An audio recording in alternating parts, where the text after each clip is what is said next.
Everybody ready? Strap in because this is the second to last class to Canadian culture through film with yours truly, Jason Rodi, coming to you live from Montreal, Canada, in the heart of the Mile End at NOMAD Studios, where we're almost done. Today's a big day because it's the climax in a way.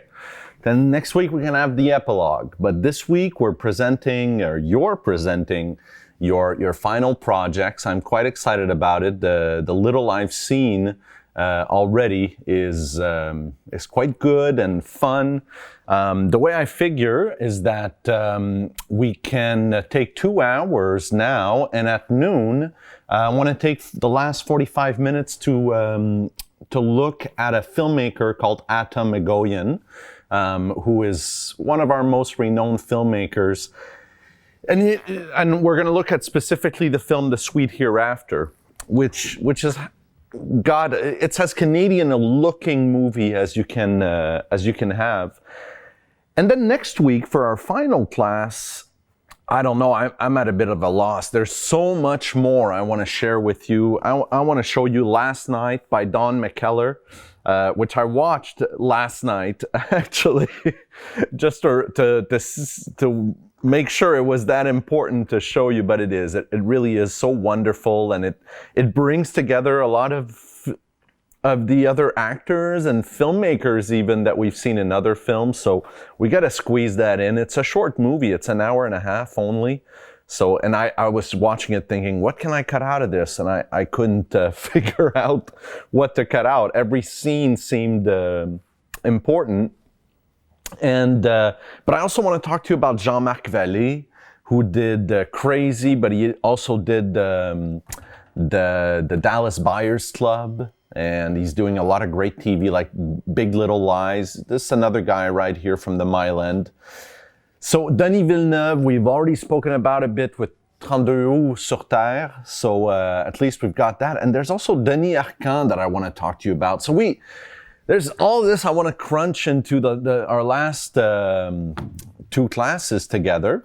Okay, so we are going to wrap up this class, the last 45 minutes of it, with the work of director Atom Egoyan, an Armenian-Canadian director who's had a real impact on our, not on the industry, but on our film history because of the success of his films, and he's done work internationally and so on. So here we go. I'm Adam Egoyan. My films deal with in a lot of the films, the characters are trying to deal with some sort of sense of loss or trauma, trying to recuperate their lives, trying to put their lives back together again. Like for instance, the last film I made, which is very controversial. Like a lot of people didn't like it, but a lot of people love it. It's called The Captive, and it's totally told in a fractured timeline. Like, you know, the chronology is jumping all over the place, and this is the type of language I usually really like in my films, in the films I'm writing myself. This new film, remember, it's very linear. It's a very different type of story, but it's dealing with the same sort of subject matter. Just showing a quick trailer for both the films he just mentioned. Pie shop. You gonna have pie for dinner? We're gonna have macaroni for dinner. We got leftover macaroni. We're gonna put that on top of the pie. This is gonna be an awesome dinner. Ryan Reynolds is a Canadian actor, as you probably know.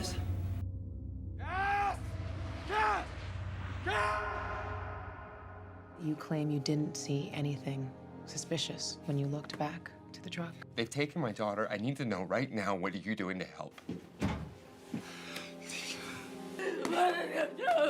You lost our girl! It's his fault. This whole thing is his fault. You people can't even do your job. All you can do is turn my wife against me. If you think that I did this, you come here and you arrest me. Do you remember what you said you would do when Ruth died? This is Remember. I have planned everything for you. You must follow these steps precisely. His name is Otto Wallisch. You must find him. You Christopher Plummer passed away last kill year. him. Brilliant actor ever since A Sound of Music. Canadian actor as well. Sir, you're gonna have to check your bag.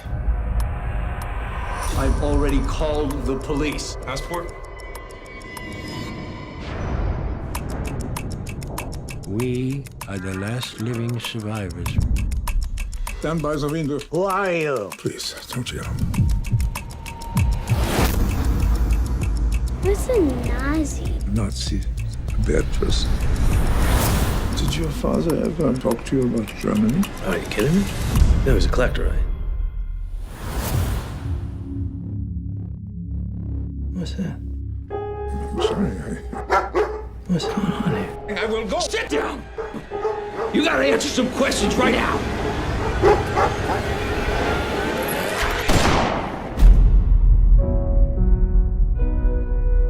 You know, these themes of like memory, either at a personal or communal level, of loss, of trauma, of people trying to reconstruct their lives as the film is trying to reconstruct itself. But sometimes there's uncanny echoes of your own life. You know, you're dealing with your own fears and things that you haven't reconciled in your real life, and you're finding, like I would say one of the film that I was talking about that won the prize here in '87 was actually based on my grandmother, who was put into a nursing home here in Montreal actually, and I was like so upset that I couldn't bring her out of that, and I couldn't look after her, and so I created this kind of fantasy structure around a character that was my own projection of who I might be.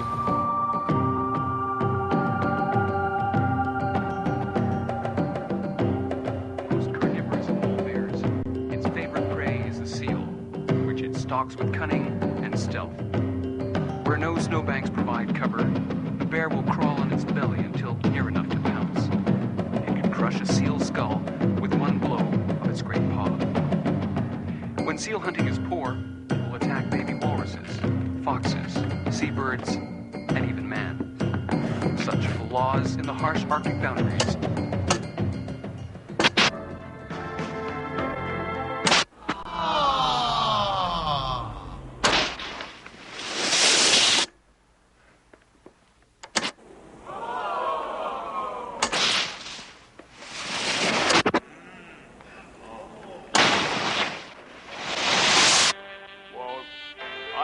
on behalf of our... 2 at the most.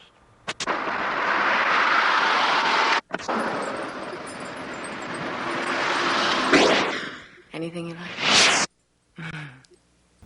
Arsène Kanjan is actually his wife in real life, and she acts in just about all of his movies. The films I started showing here at the Festival du Nouveau Cinéma, I showed my second feature, Family Viewing, here in '87, and that completely changed my life, because at that festival, Wim Wenders won the prize for Wings of Desire.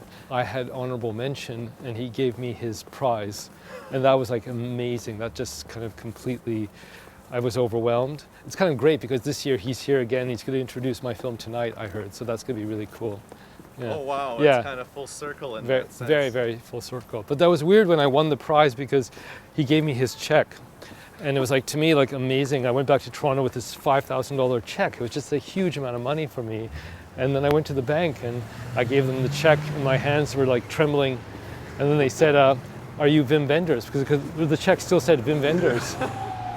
I mean, since I started making films, the whole approach to filmmaking, like look at what we're doing right now, this would have been unimaginable. Unimaginable in the realm of sci-fi 30 years ago, right?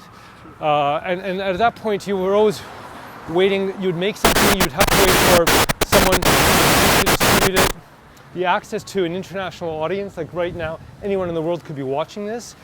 But this idea of suddenly with video that we can make home porn, that we could actually, have a more casual way of recording ourselves, and that this could be, we weren't so concerned with time and being curatorial about what we were shooting. This is we're taking this for granted. I'm taking this for granted that I'm able to do this. You're able to do this. So many places you see, you wouldn't think twice about. They pass right through you. And then you can see a house and you find yourself wondering what is going on inside of those walls. Fathers, mothers, uncles, cousins. And sometimes families, by tens and dozens. The opportunity comes to find out. Brothers, sisters, husbands. Could be wives. An open door that you're passing at night. Followed the piper for their lives. Could be a quick peek into someone else's family. And they have everything they want, but they don't know what they need. For he led us, he said, to a joyous land, joining the town and just at hand, where waters gushed and fruit trees grew, and flowers put forth a fair hue, and everything was strange and new.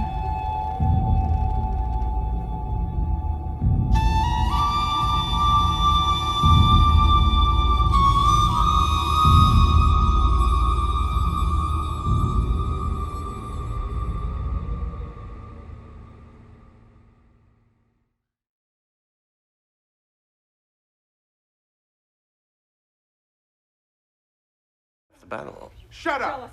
Please. Shut up! I'm jealous of what?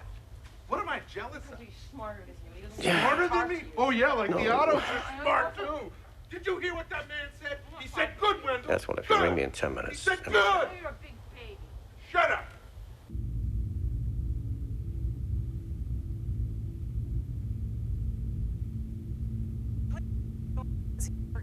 Cut out. Carry that up right to the conduit on the floor. Should be all right. I think there's an issue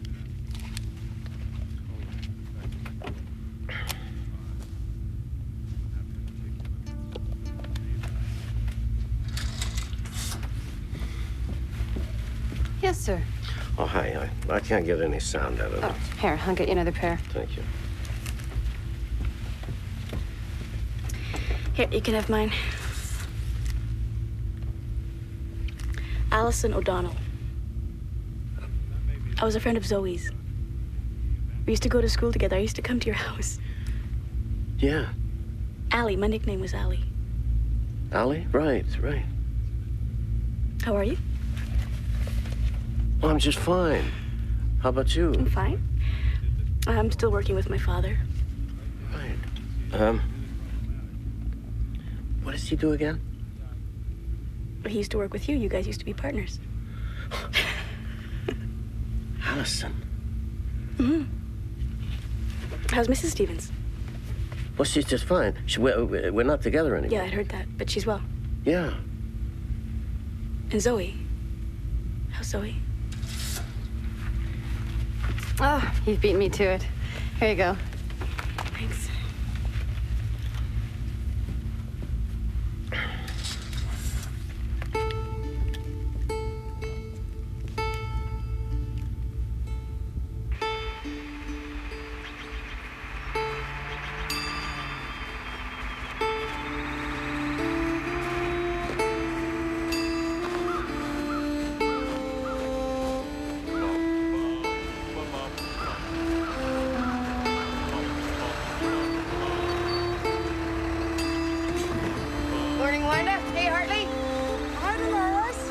Morning, Dolores. Beautiful snow we're having, eh, Dolores? Oh, it's just a flurry, Hartley. It's totally clear up ahead. That's good. Look! What's that you got, Bear? What do you think? Oh, it's certainly what you call interesting. You hate it. No, I didn't say that, no. I could wrap it up. Protect the children. I could just strap it on the roof, eh? There's an idea. Come on, give me a break. It's for the school bazaar. Oh, well, it's bizarre, all right. Come on, Bear, let's get you out of here. Go on, Bear, away from your crazy mother. That's right. I'll see you, Wanda. Bye, Hartley. Take care.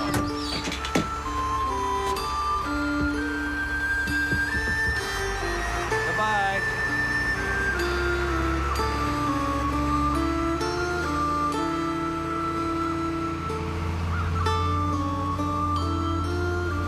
The Ottos always waited for the bus with Bear. They were the only parents who did that. Together, like that. I guess they were what you might call hippies. What do you mean by that, Mrs. Driscoll? Dolores. No one ever calls me Mrs. Driscoll. What do you mean by that, Dolores? About the Ottos? Yes. Well, what exactly do you mean by hippies?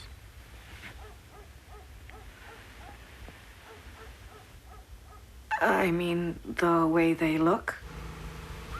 Their hair and clothing. Do they have any reputation for drugs? No, nothing like that, no. No, the Ottos are what I would call model citizens. They're regular at town meetings. They give their opinion in a respectful way. They help out at various fundraising bazaars, though they aren't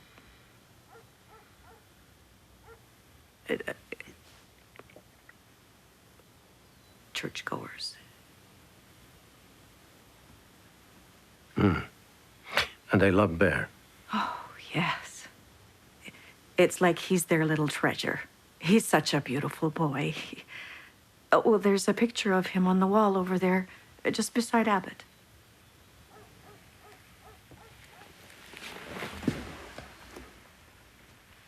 Those were all taken at the fair last year. Abbott and me, we were judges at the pet show. For rabbits. Abbott used to breed him till he had the stroke. Bear won first prize. Just look at the smile on his face. He's one of those children who bring out the best in people.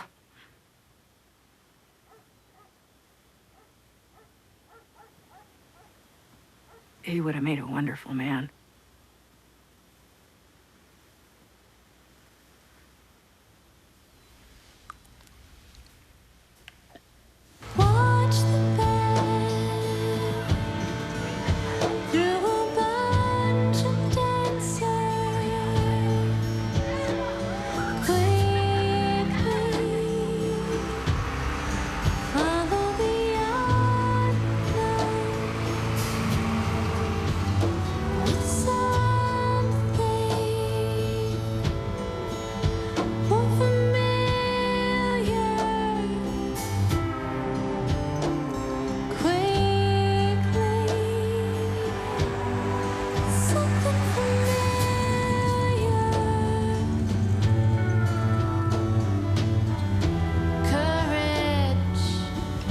Ansel started honking at us up around Upper Hat Creek.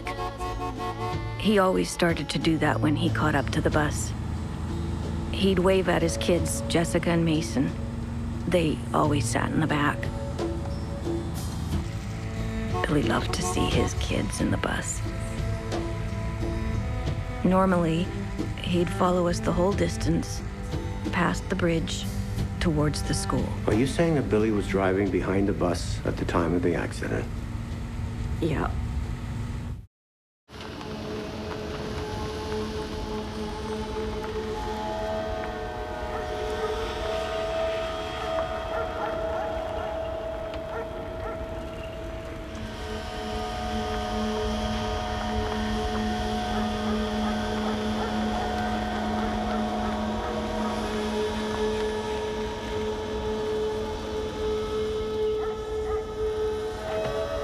There was a rustling that seemed like a bustling of merry crowds jostling at pitching and hustling.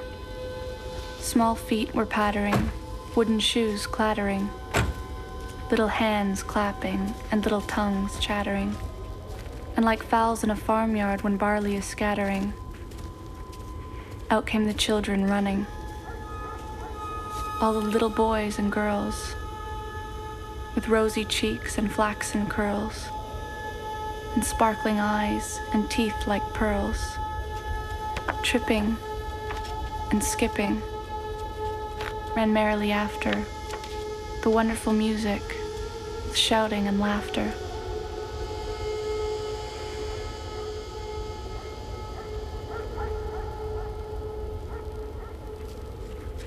When lo, as they reached the mountainside, a wondrous portal opened wide, as if a cavern was suddenly hollowed, and the piper advanced, and the children followed. And when all were in to the very last, the door in the mountainside shut fast. Did I say all? No. One was lame, and could not dance the whole of the way. And in after years, if you would blame his sadness, he was used to say, "It's dull in our town since my playmates left. I can't forget that I'm bereft of all the pleasant sights they see, which the piper also promised me. For he led us, he said, to a joyous land, joining the town and just at hand, where waters gushed and fruit trees grew, and flowers put forth a fair hue, and everything was strange and new.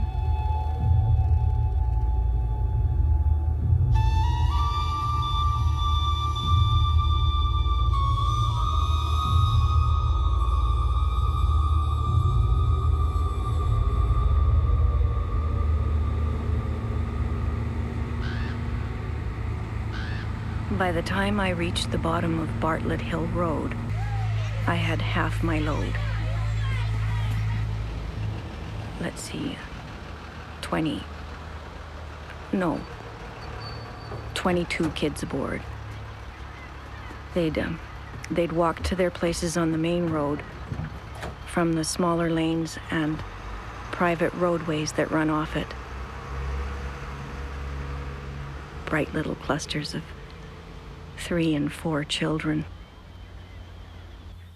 Like berries waiting to be plucked.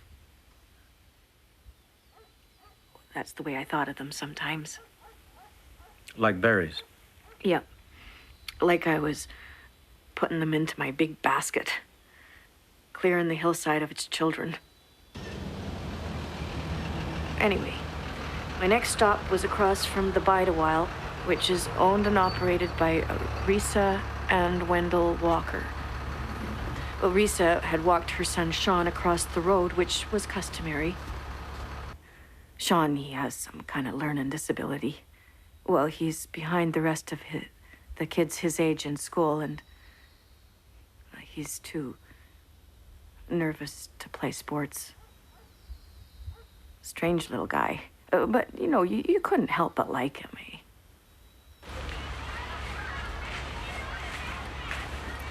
Morning, Dolores. Hi, Risa. Aren't your feet freezing? I guess they are.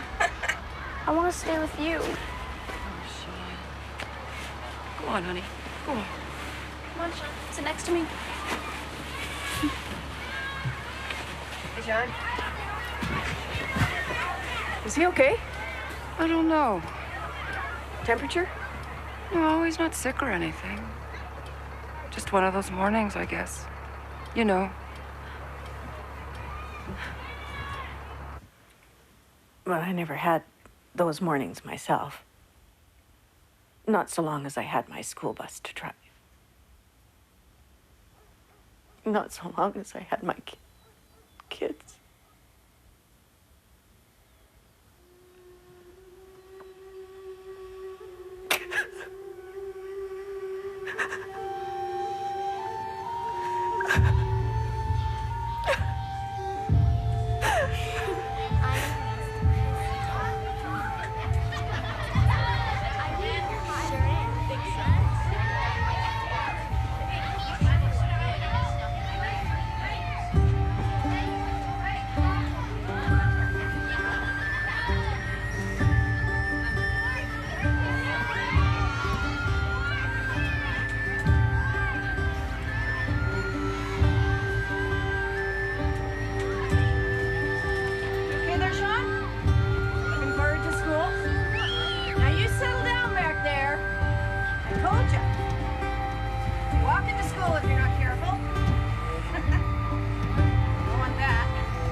You know, every time I go on one of these flights to rescue Zoe, I remember the summer we almost lost her.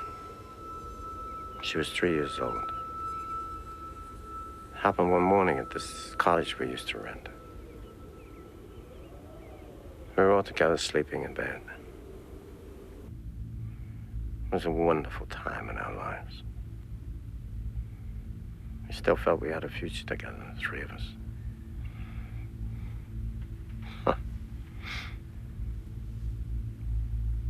Did you ever visit that cottage?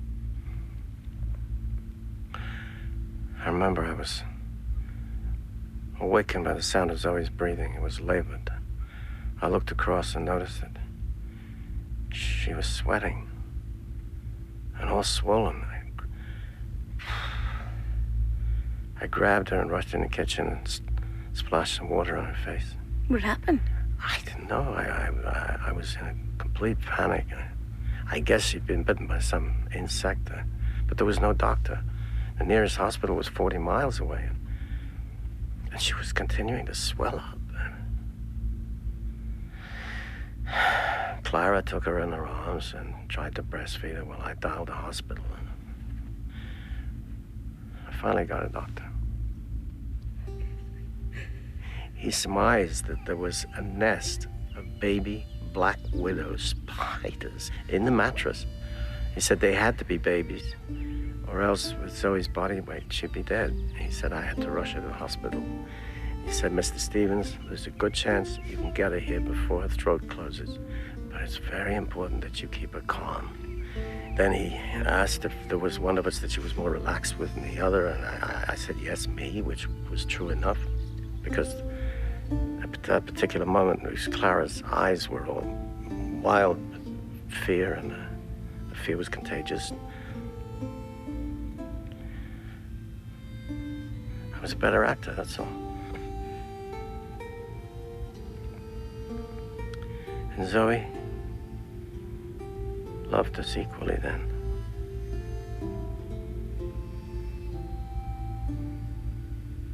Just as she hates us both equally now.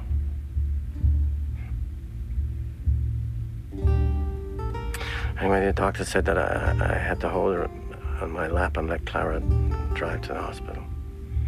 He asked me to bring a small, sharp knife. He said it had to be clean. There was no time to sterilize properly. He explained how to perform an emergency tracheotomy. How to cut into her throat in a windpipe without causing her to bleed to death. He said there would be a lot of blood. I said I didn't think I could do it. He said, Mr. Stevens, if her throat closes up and her breathing stops, you're going to have to. You'll have about 1.5 minutes, possibly 2 minutes, and she'll probably be unconscious when you do it. But if you manage to keep her calm and relaxed,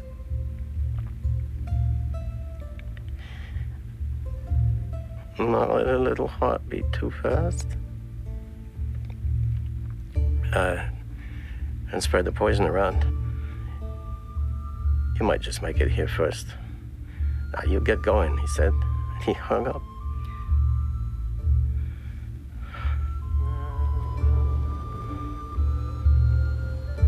It was an unforgettable drive.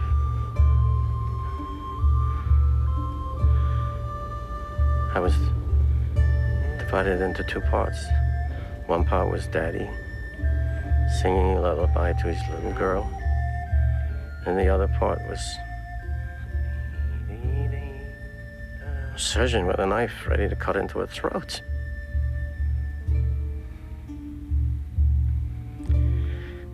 I waited for the second Zoe's breath stopped to make the incision. What happened?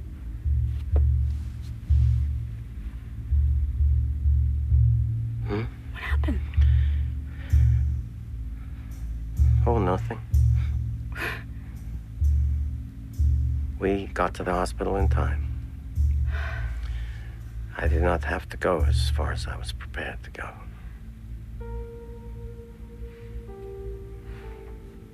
But I was prepared to go all the way.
As you see her, 2 years later, I wonder if you realize something.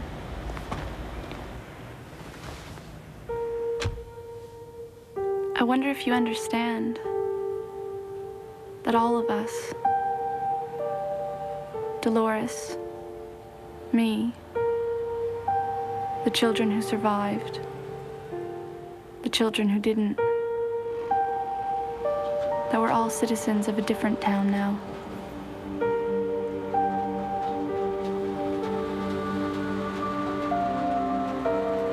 A place with its own special rules and its own special laws. A town of people living in the sweet hereafter.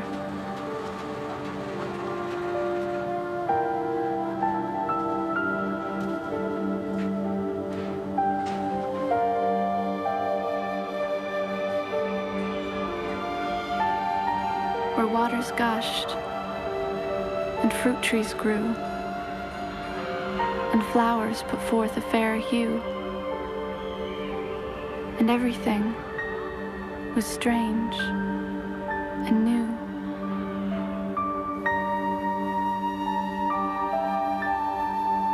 Everything was strange and new.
Thank you very much, gang, for this week. You have great presentations. I look forward to the last few. I believe there's 1, 2, 3, 4, 5, 6, 7, 8, 9.